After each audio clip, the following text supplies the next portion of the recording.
Well, I am just tickled to bits to get to be with Asher Lyons. I know Asher from a long time ago. And actually, the truth is we don't know each other that well. We circumnavigated in a great community.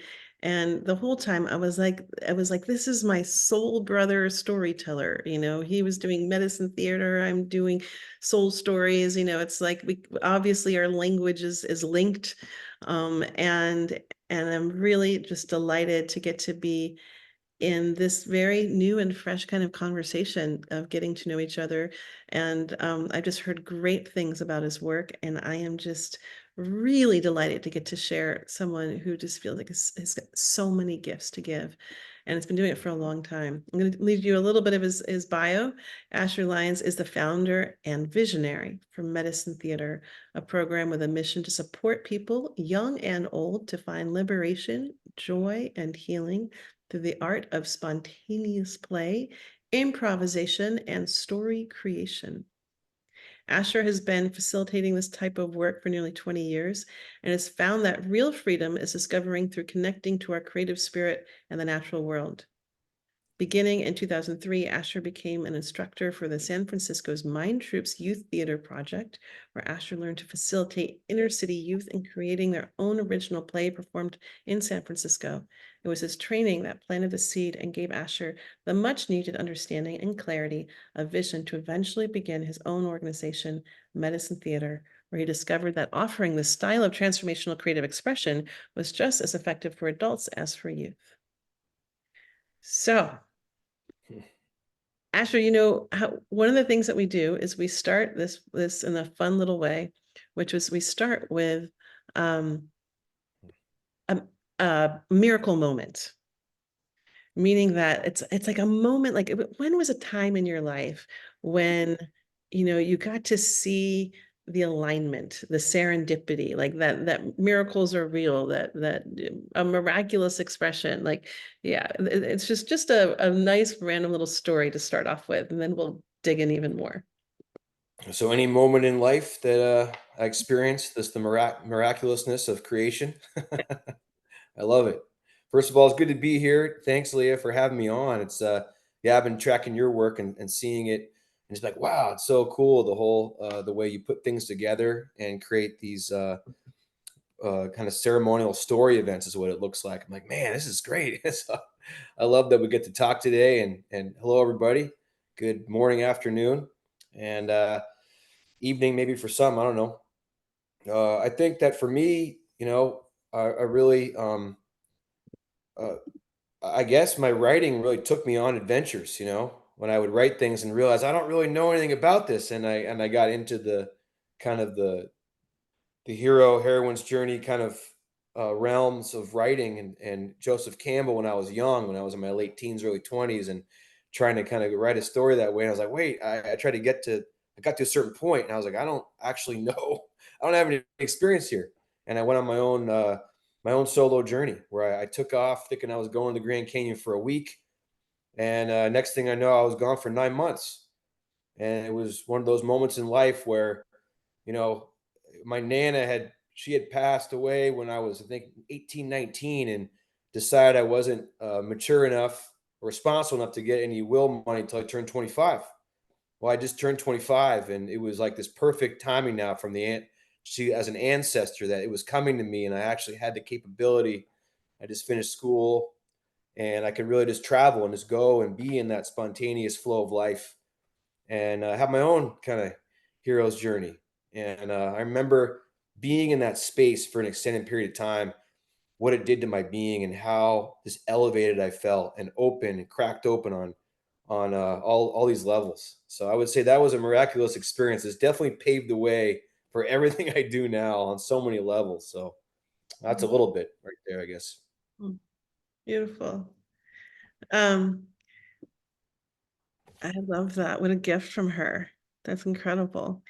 Yeah. And I want to hear more about your journey. Like um, what put you onto this path?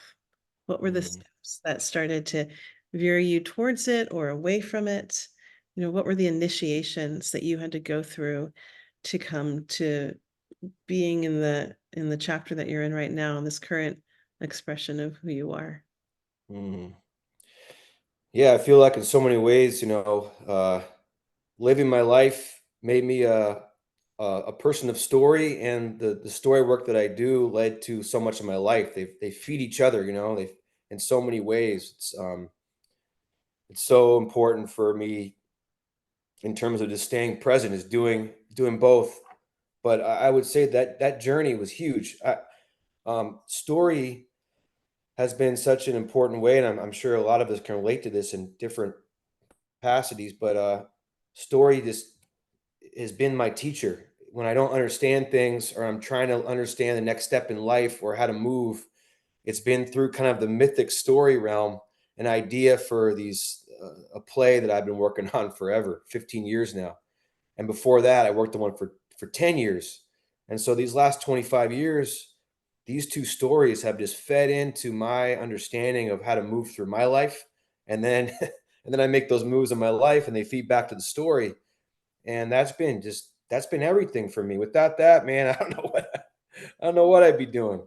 Um, and when I feel lost or scared or stuck, it's through seeing myself through these um, mythic realms and these archetypical beings that are aspects of whatever I'm working on in my life that bring this clarity, and that's been such a blessing.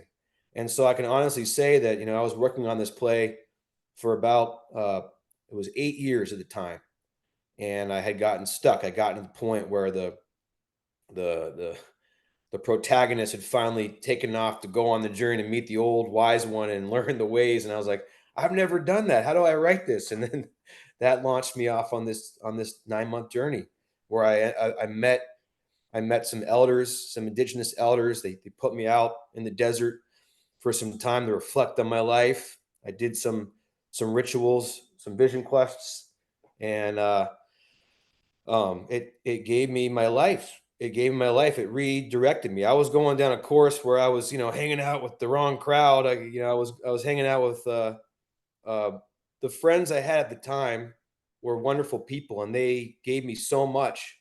And I can honestly say so much of how I've created my life is because of that too. And I needed to go a different direction in order to kind of go the way I went. And so that really allowed me to open up a new space. Yeah, I came back from that 9 months later. I finished the play. I put it up in San Francisco, and it was pretty special. My grandma and grandpa actually were able to come. My mom's side, they were in their 90s, and they came all the way out for that. So that was pretty cool. That piece that you're talking about, and by the way, this is an interactive conversation. So if people want to put in questions in the chat, please feel free to do so. We love that. That piece around getting to see yourself through a different archetype, and also that question of, it's like, yeah, it's really interested. We know what we write, but then also there have been plenty of times when I have opened my channel of creativity and like, for example, I wrote this book about a whale, and like her voice would come through and she thought in ways that my brain didn't think about. And every time I got to catch them, I'm like, wow, that's so cool. Like I would never think like that, but something in that opening to the imaginal plane, like something else can come in.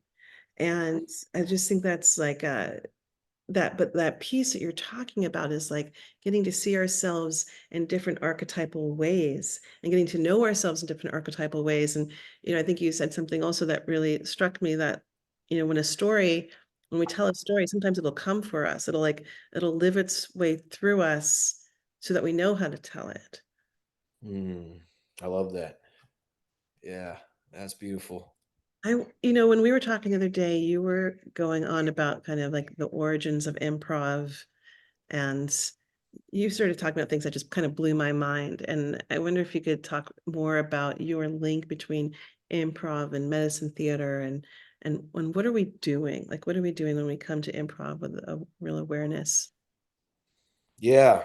I had a dear friend when I was young in college before I took off on that journey named Tom Vaca, who turned me on to um, Viola Spolin. That's Violaspolin. People always tell me I say it so fast. Like, what are you saying? What?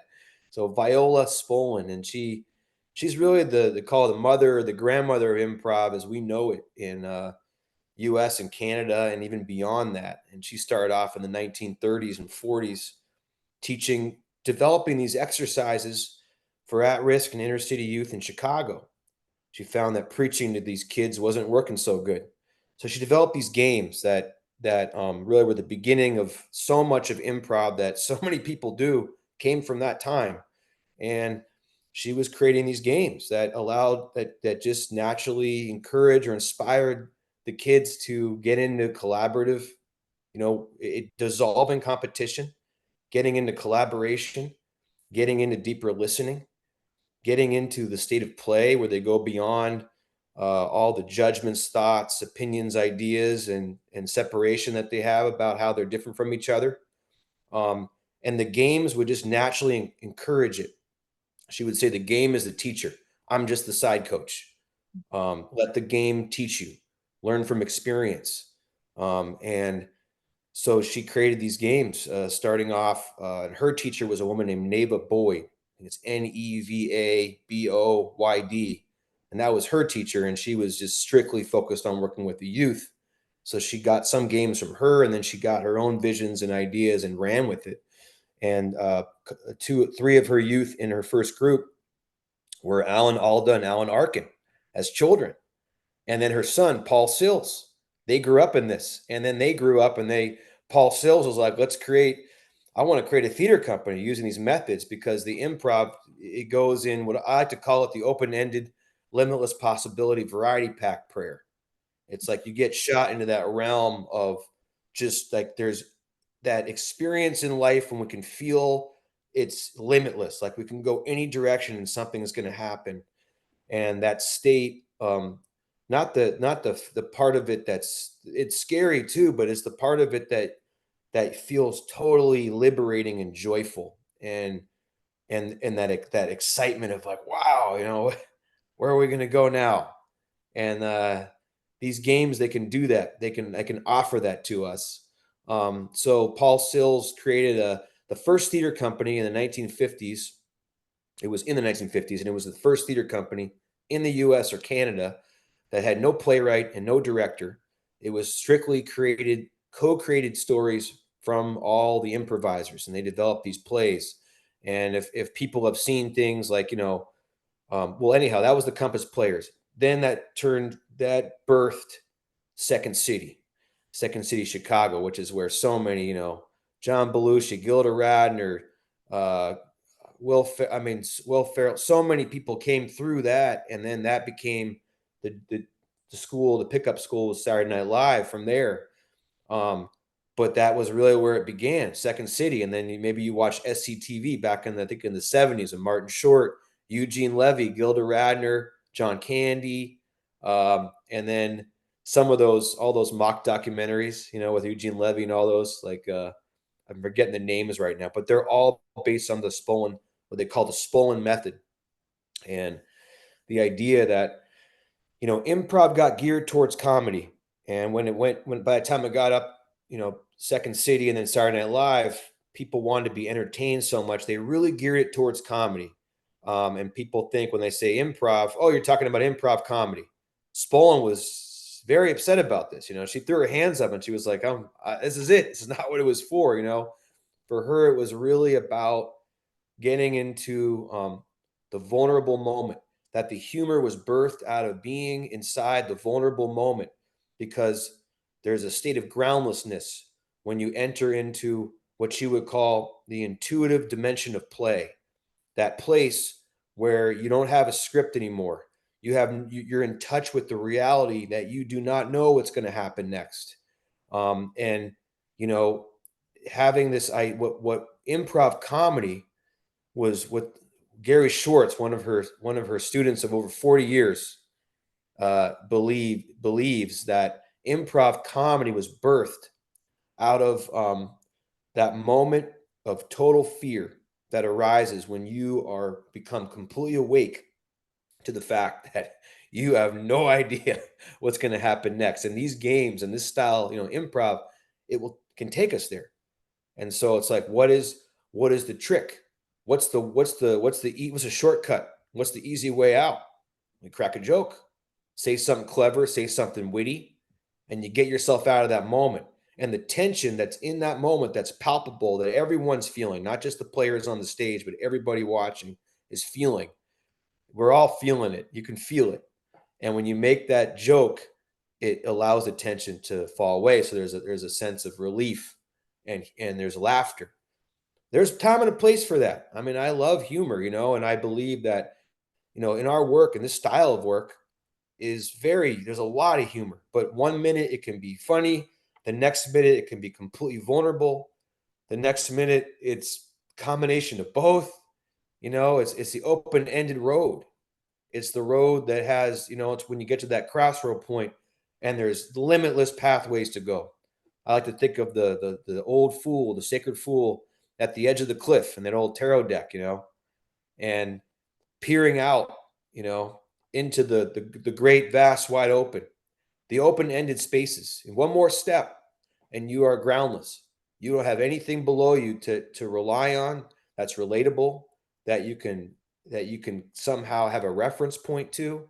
And now you're entering into the unknown mystery of time, and it's a blank canvas. And so now it's like we're painters, we're landscaping the inner world from there. It's like, what are we going to paint? What are we going to create?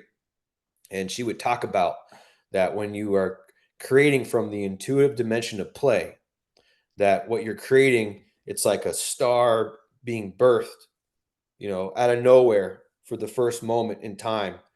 And everything else is in reference to something that you heard, smelled, tasted, or felt, which is still great. It's just not the method, the Spolin method. Can we allow ourselves to be present and not be funny, not be clever, not be cool, not try to be seen a certain way, even trying to start a highly emotionally charged scene where we get into an argument? We're trying to reach for something and grasp for something to make something happen in life, you know? But when we're going with that state of flow and deep listening, it's like there's something else available. So anyhow, I can go on and on all day, but I'll pause there for a minute. Oh, it's great. I really appreciate it. And like, I remember when I was first started learning out, I learned from Eric Morris and Sandy Meisner, and one of the things Nice. they were talking about was, um, right, like how to be radically present. That was like lesson number one, how to be radically present, how to use everything in the room. If you're in the stage and you're in a theater and an ambulance goes by and everyone in the audience hears the ambulance go by, then like you weave it in because now it's like we're in a shared reality and we're not pretending that what's here isn't here, even though we can be transported into this other world. And then I remember Sandy used to always say, like, follow every impulse.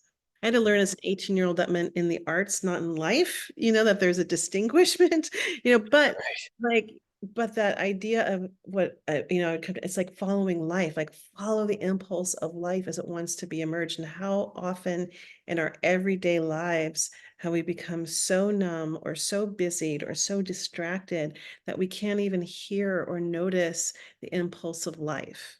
And I feel Mm, like when we come into these exercises of doing these improv, like what you're doing, it gives us a sense to have a place to play. And like, um, it's like, how do tigers become great hunters? How do horses learn how to go far? It's like they all play. I'm here in Maui and out in the water, and it's really fun to get to watch the moms and the babies play together. And you're learning, and you can really see, oh my God, this little baby is learning how to breach and how to do all these things through play. And that's one of the that's I just love how you're bringing that sense of aliveness through play and really getting to know ourselves through that. mm, mhm. I'm seeing a Yeah. question here from Jody, which she would like to love to hear more about how you put your own life into a mythic archetypal framework. If you have an answer for that, if that's something that you do, you can How also. to apply your own experience, your own life, or kind of utilize your own life experiences and apply it to Yeah, these kind of creative so realms. Is that the question? Jody's curious about how do you put your own life into a mythic archetypal framework or realm? I don't know if that's something that you do. I know that I play with that. I can give some ideas on that, but I don't, is that something that you can play with? That's a good question. I mean, I feel like that's a question I bring into every class I ever do. It feels like there's a mysterious for me, it's mysterious, and maybe Leah, you have some great insights on that. But for me, it's mysterious. Medicine theater is what I call my work now. I've been doing it for that specific with that name for about 10 years.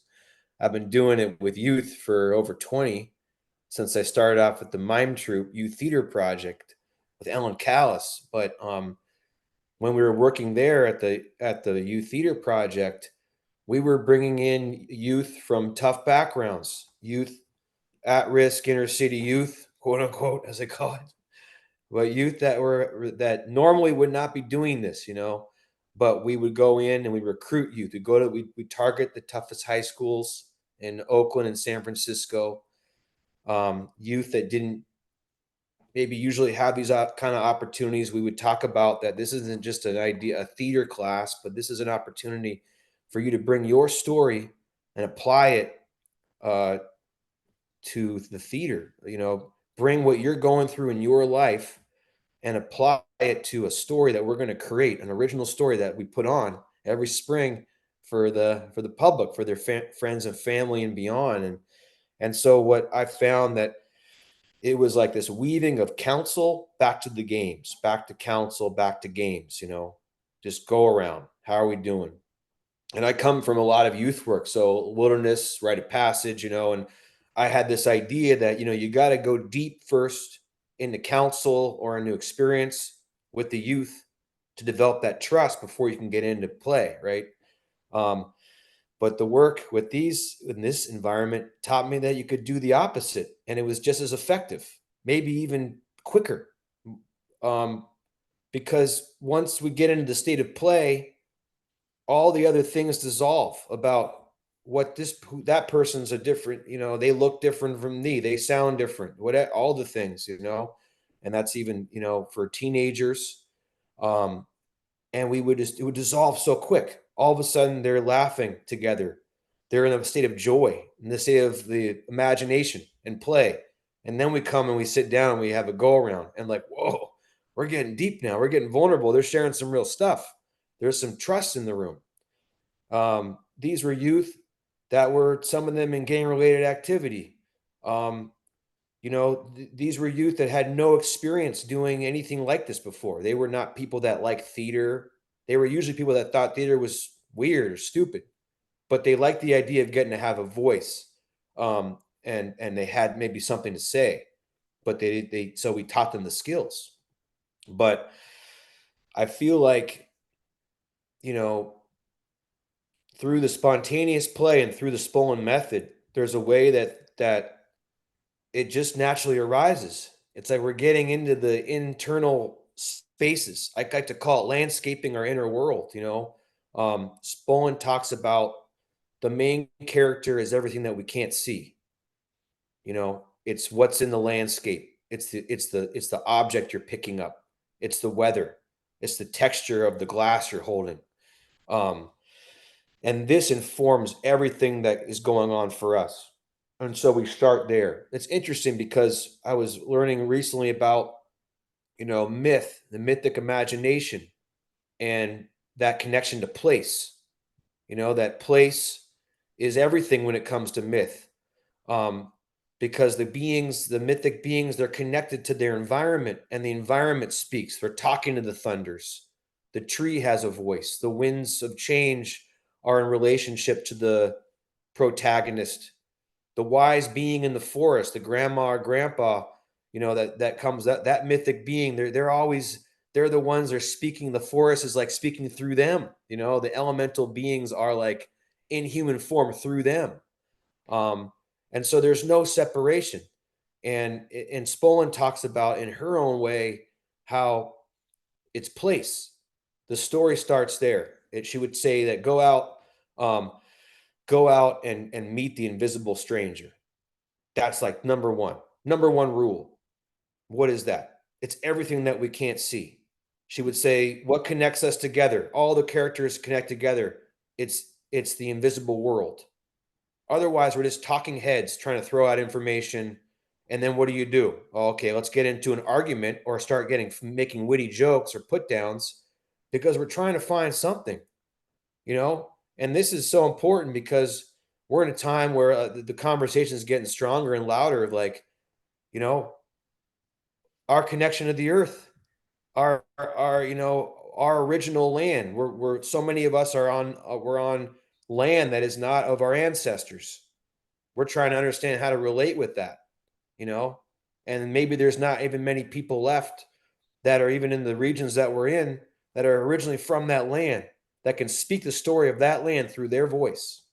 It's not easy to find. You know, we've been fortunate to find um, indigenous elder up here, up in Grass Valley, of the Siakan people, and he talks about the stories of his grandmother, his great grandmother, and of these trees of this land. And when he talks about the old trees that are cut down, he starts to cry because you can feel it. It's part of his family.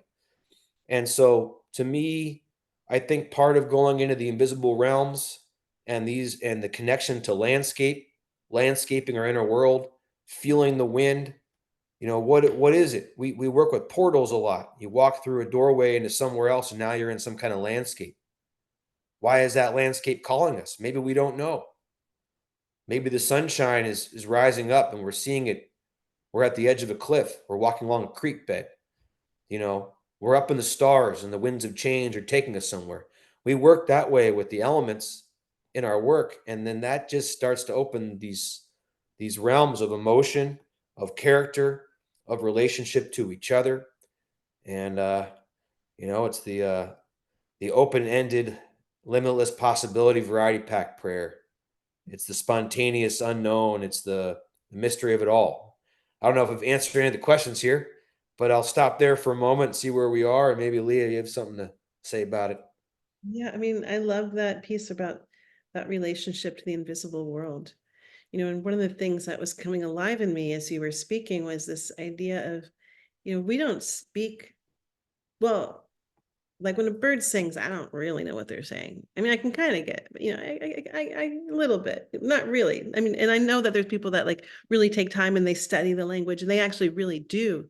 They can understand the different aspects of what's being communicated. I mean, I think about that in all wild animals. It's like I don't really consciously speak their language. And yet that when we go to the imaginal plane, when we go to this other world, there's another kind of listening, another kind of opening that becomes available there. And I really, well, as you were speaking this, it's like, right, we have this extraordinary opportunity, if not responsibility, to use our voice for others, for other beings who are so not able to be understood by so many. And I feel like as storytellers, as people that travel between the dimensions and do that kind of deep listening, it's we're kind of like reporting in. I always say like reporting in from the other side, you know. And yeah, I mean, I'd love to learn more about your relationship with working with youth and what led you there. I too did about, gosh, 5 years or so working with at risk. It's such an interesting term, inner city, all these defining things. I don't know what youth is not at risk right now of the world that we're in, but you're speaking to, kids that were, and I love that age because they're so honest. They're so fun to be in theater, right?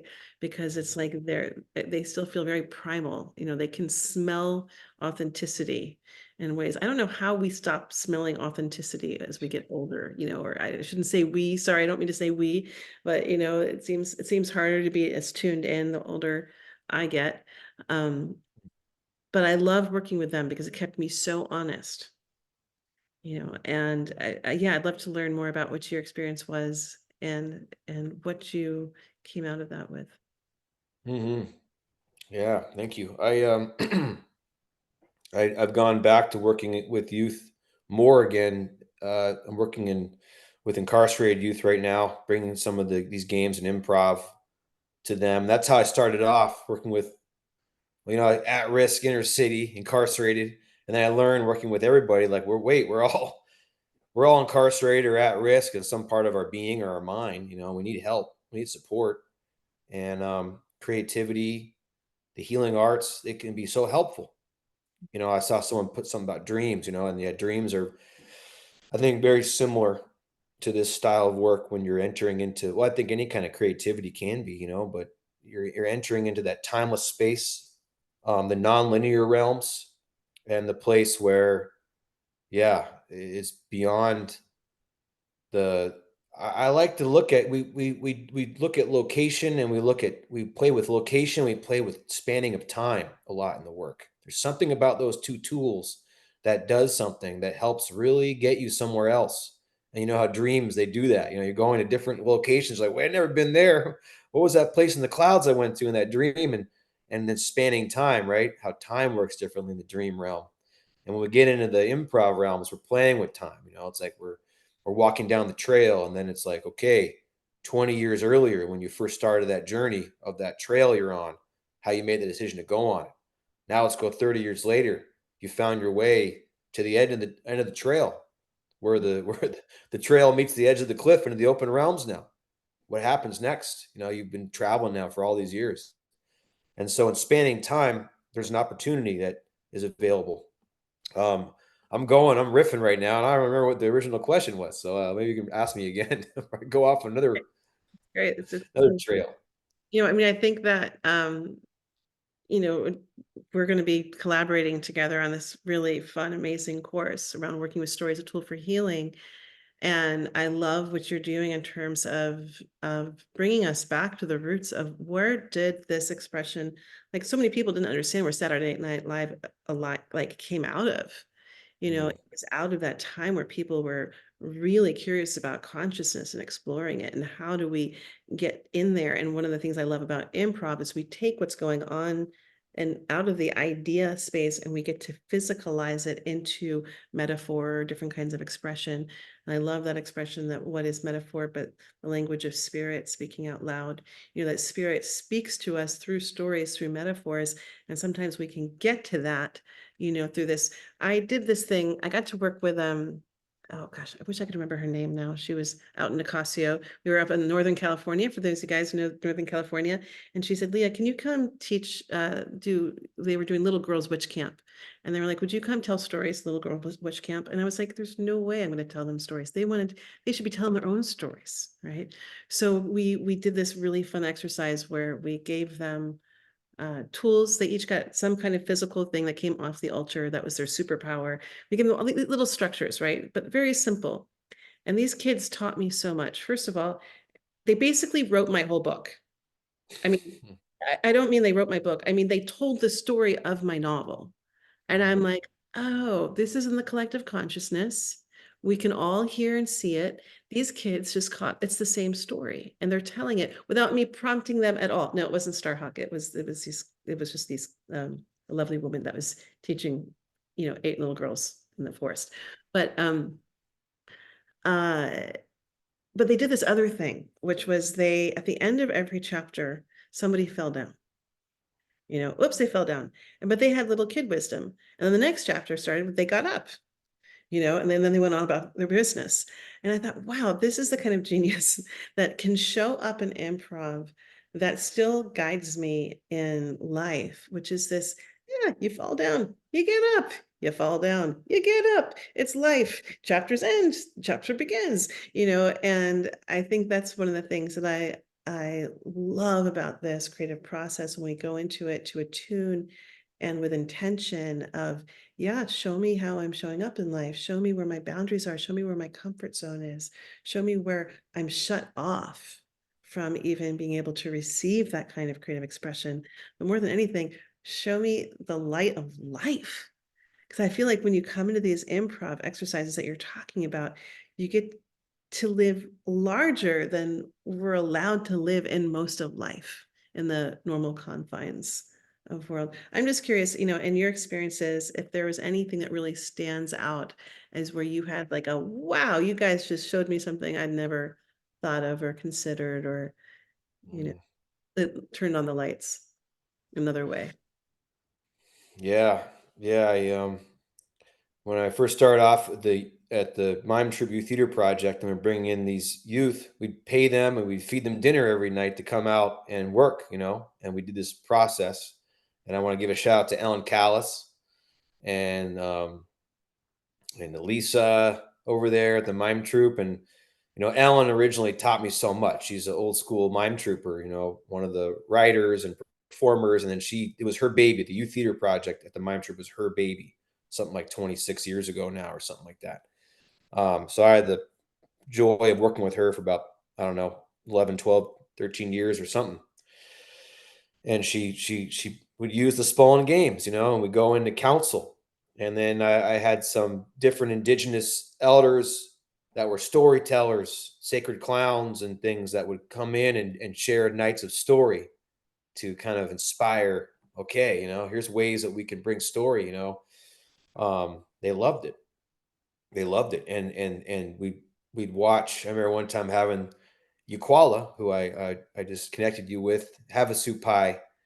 They call him a coyote teller, wisdom keeper, and topped by their grandmothers, the old way of the coyote tellers, and came in and did storytelling. These were tough youth, and it was a lot of them. There was both groups were together that night. It was 25 of them or 30 of them, and they were not really doing a good job listening. And I was like, what are we going to do here? And Duqual had said, he had an abalone shell with a sage wand in there, and said, well, light it up for me. I'm going to hold it for the smoke effect as I'm telling the stories. I'm going to hold this so it just billows out the smoke. So I lit it up and I put it in there, and I left the lighter in there.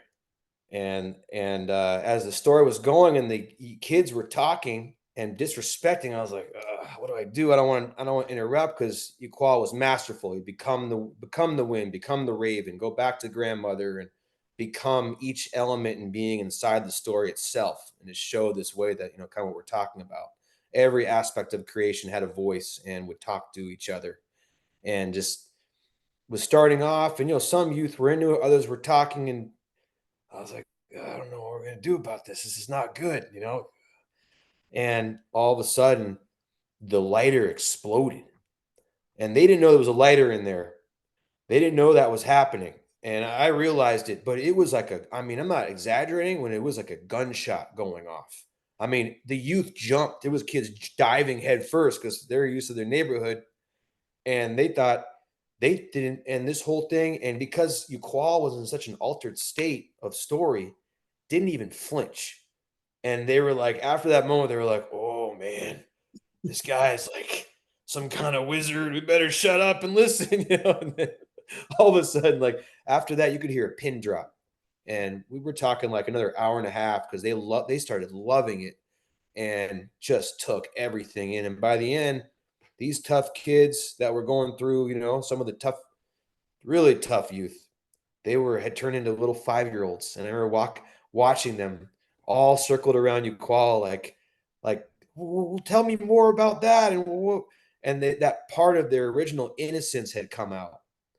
And that's the joy, that's what they taught me in the games, because through the games, that state of play comes back out. I was just in juvenile hall yesterday working with these youth, and they're getting into this state of play, and they're laughing and they're enjoying. And then this one kid, he was this really tough, he was the toughest one, and they call him like the ringleader, and he was not getting into it.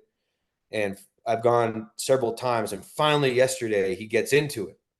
And then it's time to go, so the officers take them all out. He waits, comes up and says, just want you to know that I'm trying to get them to have you come in more, because we need this here. This is like the only thing that is happening here that is actually not boring. And then like a little fist bump and says, so I think thanks.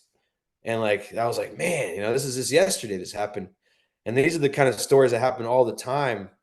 when I was at that age and I was doing this in my 20s all the time. And they just gave me so much inspiration. I was like, wow, look how much. And then I remember doing this in juvenile hall, 15, 20 years ago, where after they'd create a whole story and they'd put it up and then people would watch. And I don't know what they call it, the head of juvenile hall. It's not the warden like in prison, but it's a similar role. And the tough guy, he's just like, and at the end of it, we had this thing called feel back where they would share how it made them feel. And I remember this really tough guy just he was weeping and he was like, I never thought that you guys had this side of you. Like I didn't know this. Why were you hiding this from me? And same with this program I'm doing now. This one, the head teachers came to me last week and was like, I didn't know they could act like this. They're like, you're bringing out this like, and it's that, underneath the hard demeanor and what they've had to do to protect themselves is this little kid that just wants to play, that maybe just hasn't, I always talk about my classes with grown-ups, like, yeah, we're getting back in touch with that state of play. That part of us that when we were 3, 4 years old, we hadn't developed that part of our mind that was worried about what other people thought or how we're going to look, or we got to be cool or hold ourselves like this. And it was like when you're watching little 3 or 4-year-old and they're flubbing and they're laughing and they're not even able to like fully complete their sentences. And it's okay because they're just enjoying themselves. And that's what these games can do. That's what this work can do. That's what I think all creativity can do. Um, but I remember having one friend, one guy in my class who was like, "Hey, I know you talk about that, but for me, I didn't even get that. Like, I was running away from home when I was 2 because it was already so bad at home." And so I have to remind myself that, some of these guys and some of these kids, they didn't even get that when they were 2 or 3. That part that maybe we got, some people didn't get that. And so maybe for some of them, it's the first time they're ever even getting to be in touch with that. So I think that's been huge for me in terms of that question, like that gave me like, wow, this is transformational. This is healing.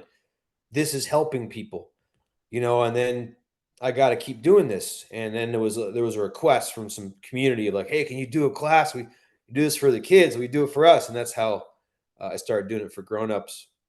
Um, but we're all learning to be kids again, or maybe learning to be kids for the first time. And how Yeah. do we do it in a way that is lifting each other up? Because the sacred clown archetype has been huge for me. I was the class clown growing up, but you can use it for all kinds of ways. You can use it to lift people up, and you can use it to destroy people. And I did a lot of anti-bullying programs in schools, and you come to find out a lot of the worst bullying is just through using that medicine in a way that's destructive, where everyone's laughing in the whole room except that one person because it's all directed at them. And after that, maybe they don't want to live anymore. Maybe it takes just that much to break them. And so that is a powerful medicine. And that's why I started working with some of these, just getting to have friendships or connections with some of these indigenous families and communities. It's like, they'll talk about like, the sacred clowns and the names they have in their own ways for these beings that are very important. Um, and it's a training. So anyhow, that's a whole nother conversation, but I'll pause there for a minute. I really appreciate this piece that you're getting about productive play and how this, it's a muscle it's like it's so easy to take for granted. And you're right. There is something that happens. It's so unexplainable that as soon as when people start to hear a story and when you see a room settle and they enter the field of the story, like innocence enters the room too. I've never understood it. You see these grown people, you see them like their faces light up like little kids. And I don't know if it's because it's one of the purest forms of giving. When we're in that state, we're truly just giving. We're not giving to get. It's like you're in that state and people get to be in that state of receiving. That's still so pure. But this piece that you're talking about, I'm really touched by about these kids that They never get a chance to play, and you have to feel safe to play, to push boundaries, to come to that. But, you reminded me, I used to teach at Google, and I would teach storytelling at Google. And I can't tell you, like, these two people really stood out, but one of them was like the head engineer who was like at the top of his game, very successful, had it all right, and was terrified by the creative process. And I was like, we're just going to go to the gym every day. We're just going to go lift our muscles a little bit. And he loved that metaphor. It really worked for him. And I was like, we're just going to go a little bit further and get stronger and you get more confident. And then, by the end, he got it. But, the idea of a free write was like, what? Just let something arrive, and just like spontaneously tell something, and the level, these skills that in some ways we take for granted. It's like we're learning trust, we're learning confidence, we're learning deep connection, we're learning presence, like so much. It's like when I think about all this, people will say, Leah, what do you teach? And I'm like, it doesn't sound very sexy, but really, I feel like all I do is do humaning 101 by teaching storytelling. Because when we really step to that threshold of storyteller, it brings forth all the tools to be the greatest version of ourselves as humans. Hmm. And I feel like so many of us don't get that opportunity to play in that space if we've been cast in these roles of you're going to play that role as mother or as father or as teacher or as blah blah blah, or whatever your role is that you get assigned, and this space gives us this opportunity to play. um I want to see if there's any one last question, because we're coming in towards our hitting our own ending of our chapter today. Wow, time flies, huh? I know. And One thing to say about that, if I say one quick thing, is just, yeah, that how scary it can be in the spontaneous moment. And Spohn would talk about it. She would say, build the whole work is like build the airplane after you're in the sky. It's like, what are you talking about? That's dangerous, or jump off the cliff and then figure out how you're going to get down. This is obviously all yeah, a symbolic metaphor. We're not talking real life here. But that idea, everything in our life has been, so much of our culture and society. It's like school. It's like you study, then you take the test, you practice, then you perform the thing. And I can't say, doing theater when I was young, how many nightmares I had of like, they're on stage, it's opening night, I don't know my lines. It's like the scariest thing in the world. So I think there's something so edgy about it, but so important because it's real. It's real. There's there no was script. there's some study that just went out, and please forgive me because I'm not going to remember where it came from, but they were studying kids. I think they studied kids, like 98% of kids at the age of 4 or 5 like ranked as genius.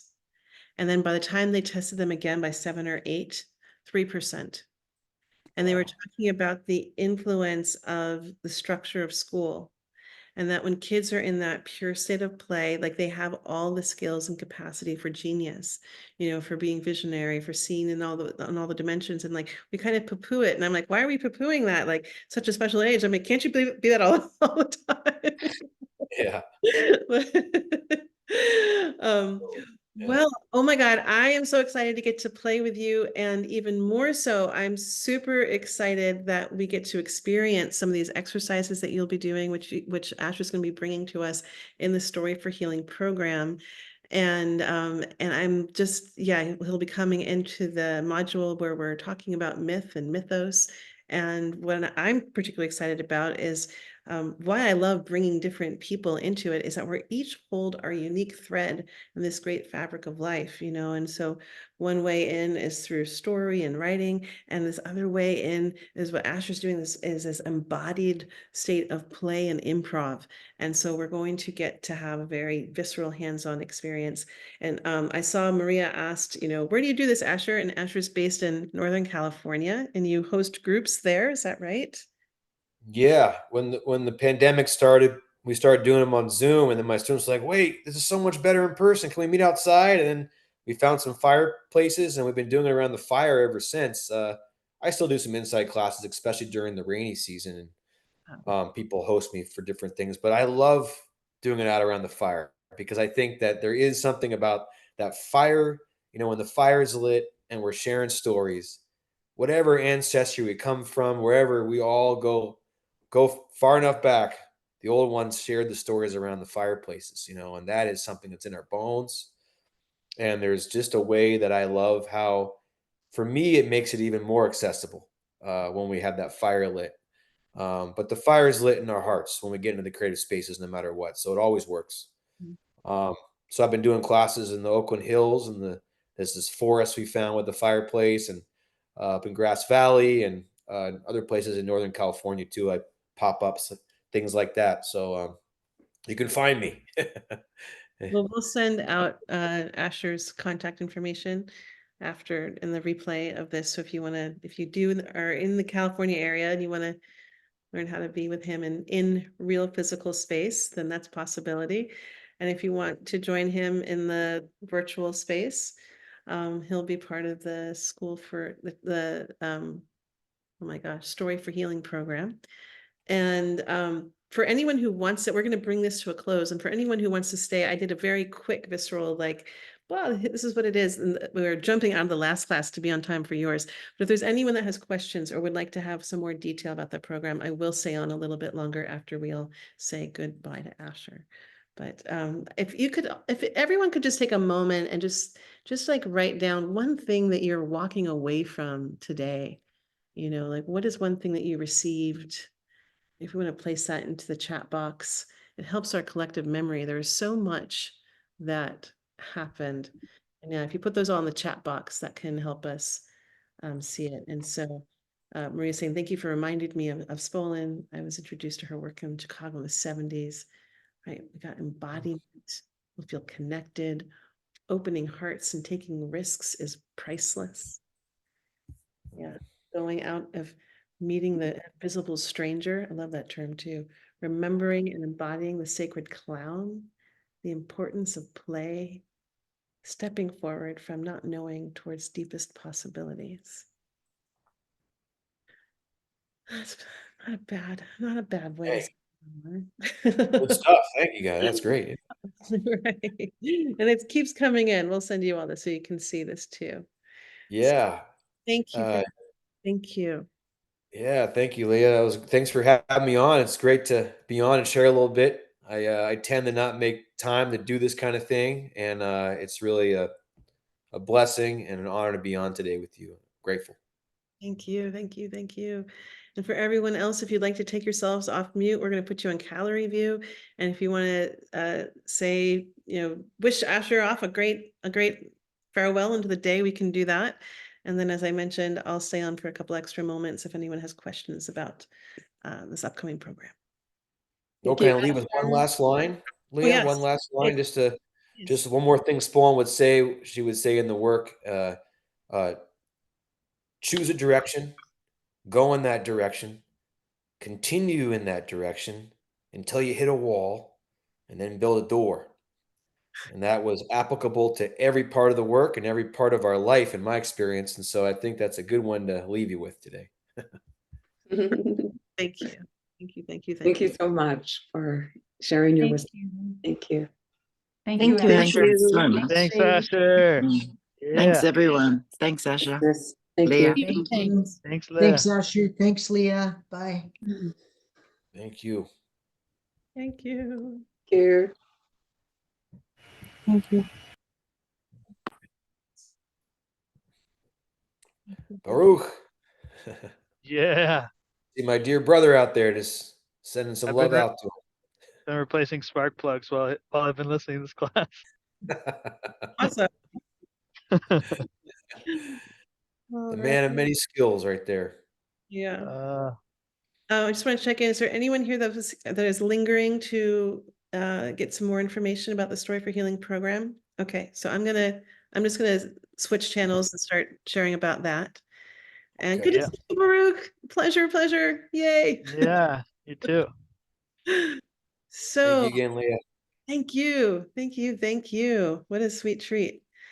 I'm gonna put this on for you guys so you can see it. And this is a brand new spanking program. And it's kind of sweet. I feel like I'm sharing a little baby with you that's out in the world. because you're really kind of the first people that are getting to see her. And oh, I hope I can find the new URL. That might be, oh, sorry guys. It might just take me a second. That's how new she is. She's so new that her URL hasn't even been published in the world. Sorry about that. So I'm just going to take a second. If anyone has a question, this could be a great, but I've got it now. Okay, here we go. So this program was born out of about 5 years in the making. I was living in Northern California, and the part of it was that I was really looking at a way to weave it all together, all that was coming through me. And I was really beginning to understand, after having worked in the world of media and social change, I was beginning to understand that a story in a whole other way. And when I first started teaching these classes, I would just say that they were storytelling classes. And then people would get into them and they would be like, Leah, what was that? That was so much more than a storytelling class.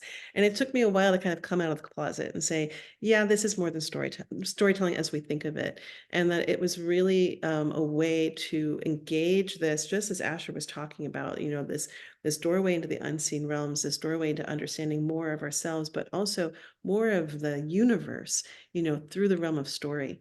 And as I did that, I've always had a really clear commitment that like there's no one person that owns story. Like there's no one way to do it. There's a lot of different ways to do it. And one of the things that I've loved most about life and learning with other people is that each teacher or each person that comes with their thread of aliveness, when they speak it into the world, if you've got like one of those seeds in you, it'll wake that up.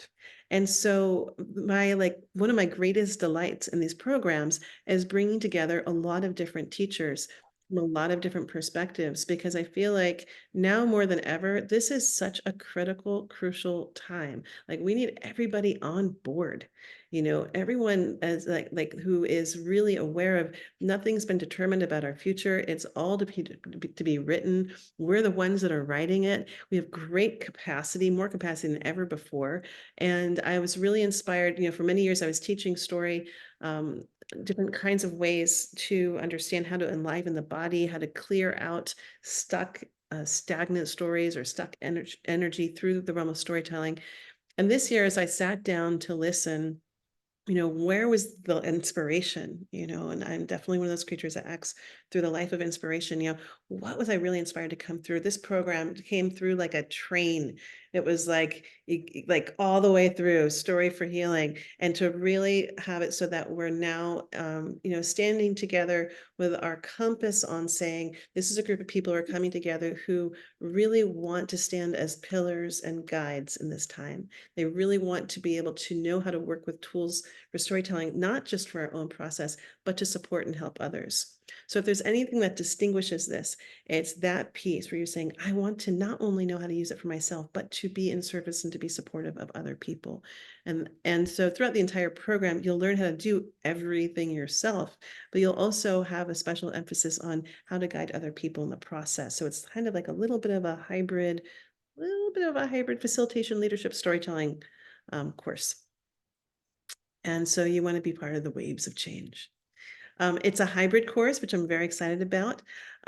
This was where I first started doing my courses around the fire at Solstice Grove in Northern California. And so we're also going to be online. And one of the things I love about these courses is that, wow, what an incredible global community. And I learn from you guys every time about just how far and wide this storytelling can be used. And I just heard from someone who, Anna, who took the beta class for this whole program. We ran a beta class in December, and she was like, Leah, I took the storyteller's prayer and I spoke it in the Parliament of Portugal right before presenting a policy paper. I've never said that many P words in a row, but that's true. It's like, and I was like, really? I was like, I never, ever imagined that the storyteller's prayer would make it its way into the Portugal Parliament. But that's what I love about this, is that there's such a variety of people that come in and that are tuning in to how to participate in life in so many different ways, that the alchemy and the people who come, that's one of the things I'll say over and over again, is like, I can't tell you how many I feel very touched. I get a lot of compliments for the people that are drawn to this work, because people are come in and they find these people that are really resonant, and they're like, I don't know how you do it, Leah. And I'm like, I don't know either. We're all looking for the same water to drink from, and we get this watering hole that's here. Um, so, part of this program, is to really understand that you are medicine, that the stories you speak can be healing when you're doing it. And so one of the things you'll get in this course are very specific skills, tools, and techniques for how to work with story as a tool for healing. You're going to receive 5 different kinds of story modalities that include how to tell wisdom stories, teaching stories, medicine stories, vision stories, and also how to tell your own mythic story. Someone was asking about that.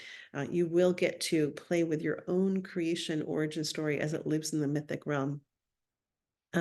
You'll learn kind of like the tangible science of storytelling, and you'll get to have your little brain fed with all the facts and information that we understand about the chemistry and the energetics of it all, which is great to understand that piece.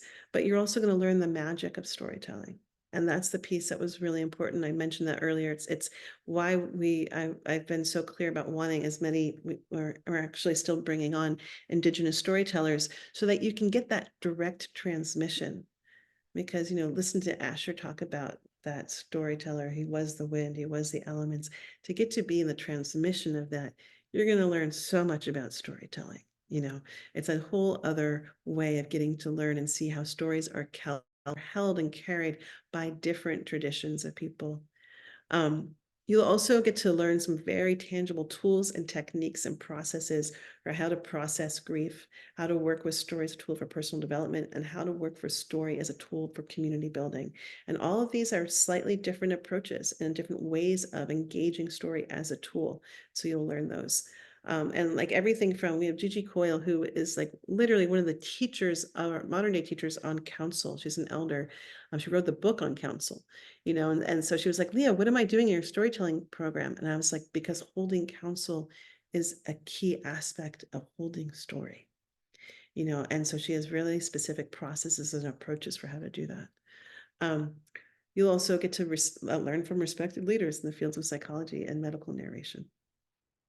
So, one of the key aspects of this, when I asked this in the last class, is like, what are you in service to?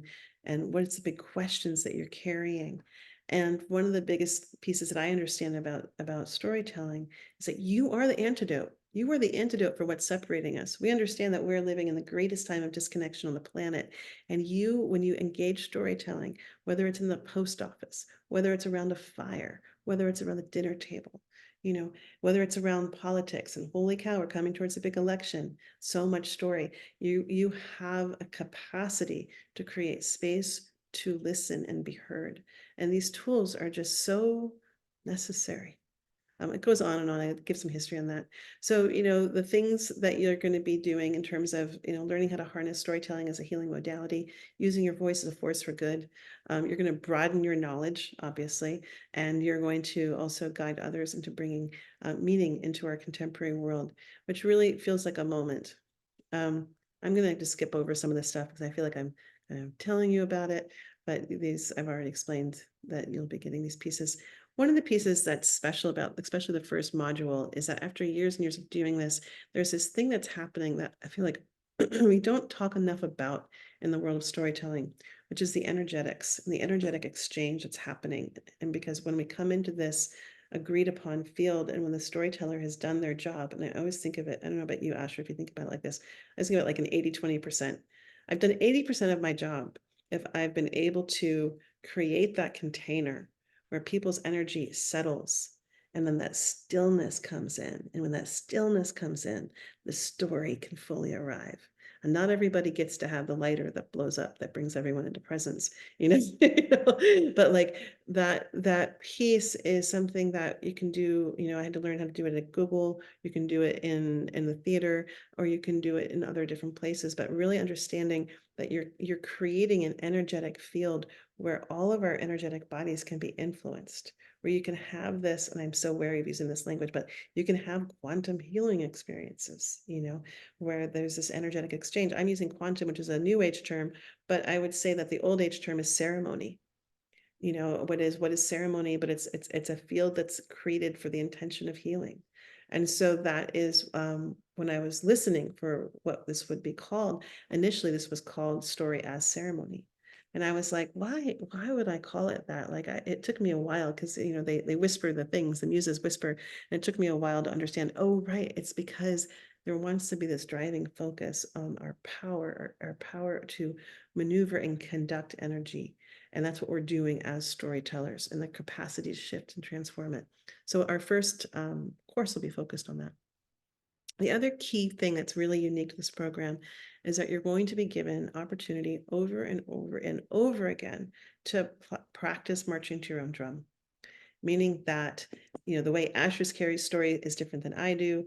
It's I carry story different than Teresa does, than Tracy does. But we all have this, like when we're standing in the power and the potency of our authenticity, we're all very powerful storytellers, and that power comes from practice.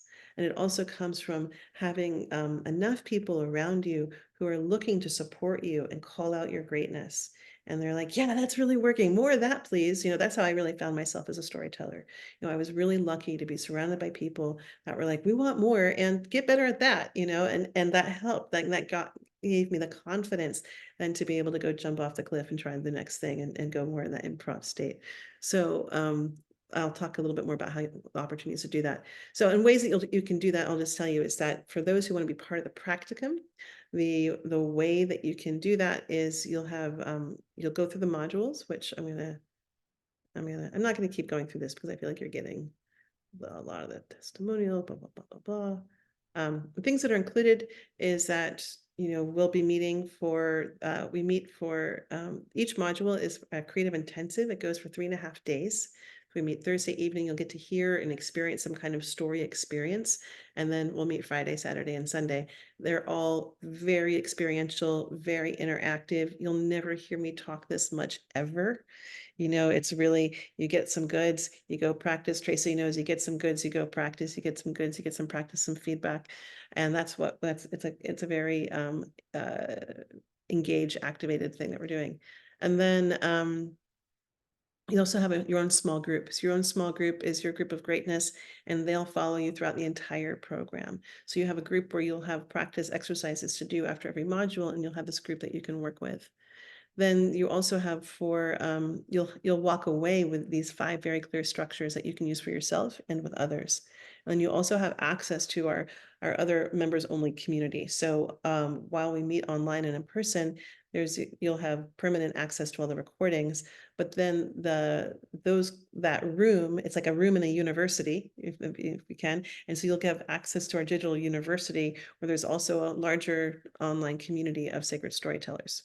And so it's a great way to also keep in touch with other people and see what other people are doing.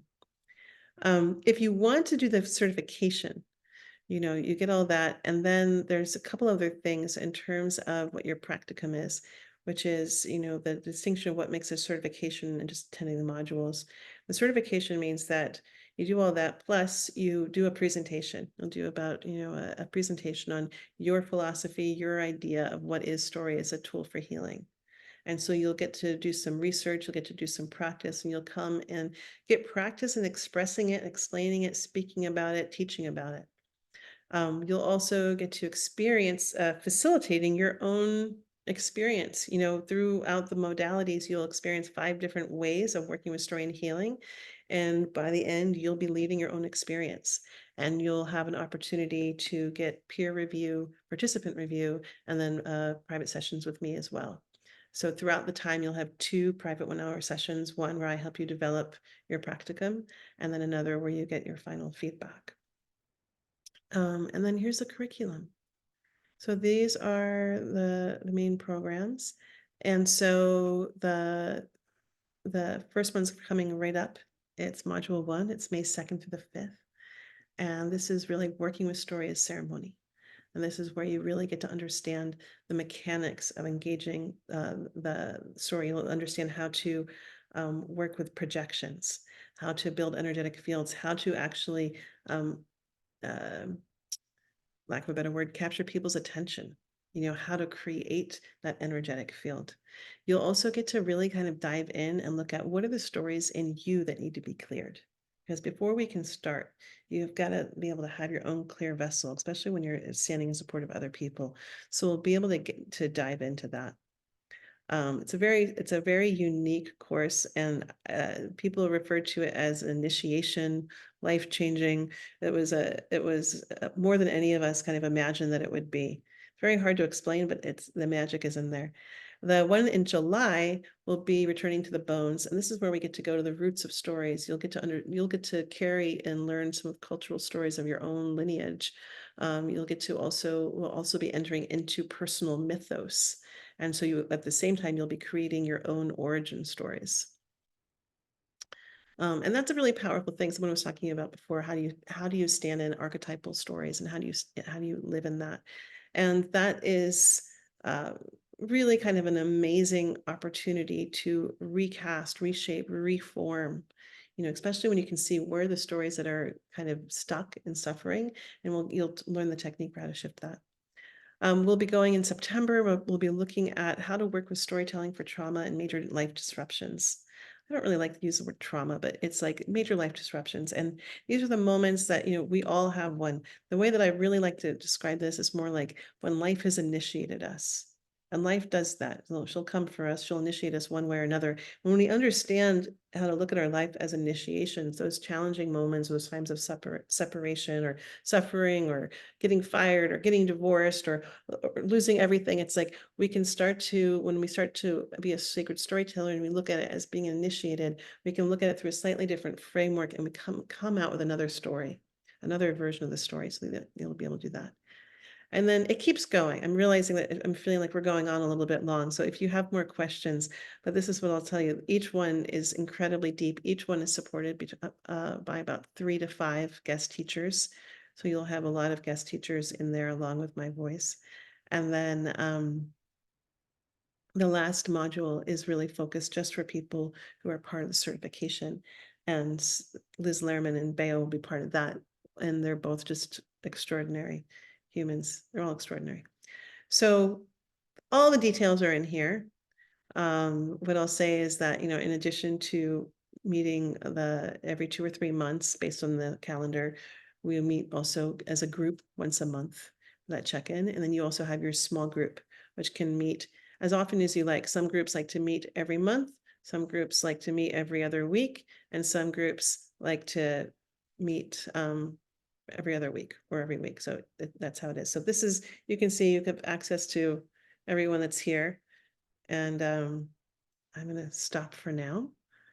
And if there's any questions, I can answer any questions.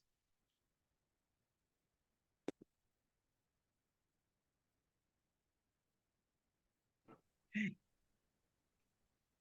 So this is the practical one about timing, like 3.5 days. So we've got an evening and then 2 days or 3 days, or like what are the hours of the days that you meet? Like, is it full days, part days? How does that work? If you're doing it online and if you did choose to come in person. Yeah. So the schedule is on the website. And I'll just put this in here for you as well, so you can see it. We meet Thursday evening, Pacific Standard Time. So I think it's 5 to 7 here. I just, let me put this in the chat box so you can see it. And then I'll also just give you the direct questions. Let's see here. There we go.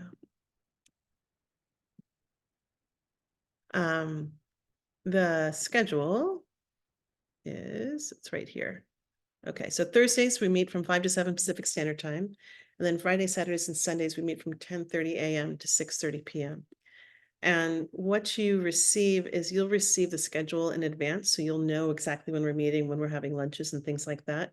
And what we found is the beauty of doing this online is that, in the dream situation, you can mark out your whole life and you can just be there for all of it. But reality is there, and we're in this modern world, and we're doing this kind of course. So you can also, if you miss a module, you can go back and watch the recording. So it's, for the best experience, you're there for the entire thing. And then you're also, if like something happens, you can't do that, then that's possible. Bye, Asher.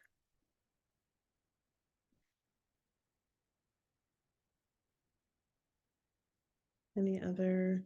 It's a very good practical question. And I guess the other one, just, this is like in my wildest dreams, I'd be able to do this. If you attended in person, is there like accommodations where the event is taking place that one could purchase a package to stay there, or how does that look? Is that in the information as well? Yeah, that you're sending out? what I did was I did my absolute best to keep this as affordable as possible. And so one of that was me not getting involved in that aspect, because it would just increase all the prices. But what I can say is that we can put everyone that's coming in contact with each other. And so if you guys want to get an Airbnb together, or one of the places that we're renting, if 15 or more people do come in, then we can rent that space, and that would be available. But I'm not in the business of running retreats anymore. I did that once upon a time. It's a whole other gig. So this time what I'm saying is I'll put everyone in contact and give you guys his best like, a list of places to stay in the area that's super affordable. Nice thing about the Bay Area is that it is everything is pretty like a lot of public transportation. So it's a good way that way. Anything else? Okay. Well, what I'll say is I'm offering a special, there are specials happening right now, where if you register by Monday, if you choose to do the pay in full, you receive $300 off. And so that's there. And then if you choose to register by Monday, even for the modules, everyone will receive the Master Teacher Library. The Master Teacher Library is over 108 hours of extra bonus classes. So it's like getting a whole other school session as a bonus. So you don't have to wait till May to start. You can start learning from some amazing teachers now. Can I ask one more question? Could it be possible to do it as a both and, sometimes online and sometimes in person?